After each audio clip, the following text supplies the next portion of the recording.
බන්ධනාගාරයට බත් අදින අම්මලාට සහ තාත්තලාට විශේෂයෙන් මේ වචන ටික කියන්න.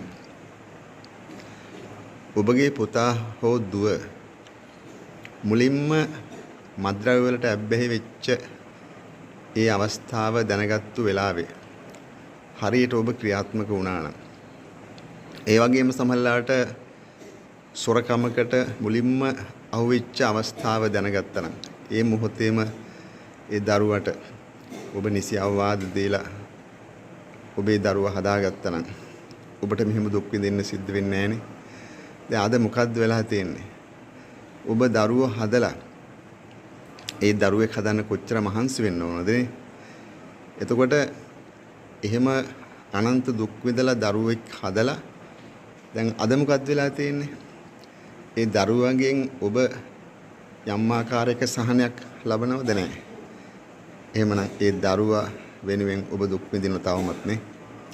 එතකොට එහෙමනම් බන්ධනාගාරයට ඔබ බත් එකක් අරන් යන්න තරම් ඔබ අවාසනාවන්ත වෙලා තියෙනවා. ඒ නිසා හිතන්න, දැන්වත් හිතන්න. හැබැයි මේ ජීවිතයෙන් ඔබට ඔබේ ජීවිතයේ සහනයක් ඔබට කවද ලැබෙයිද? එහෙමනම් හිතන්න ඔබගේ දරුවා මුලින්ම හදාගන්න තිබිච්ච අවස්ථාව නැති කරගත්තා. දහම් පාසලකට යවලා පන්සලේ හාමුදුරන් වහන්සේගේ ඇසුර ඔබ ලබා දුන්නද නැහැ? ඒ වගේම කුසල ධර්ම ගැන දරුවට කියලා දුන්නද? ඒව කිසිම දෙයක් නැහැ. අම්මගේ තාත්තගේ වටිනාකම කියන දහම් පාසලට ඔබ යවුවද? නැහැ.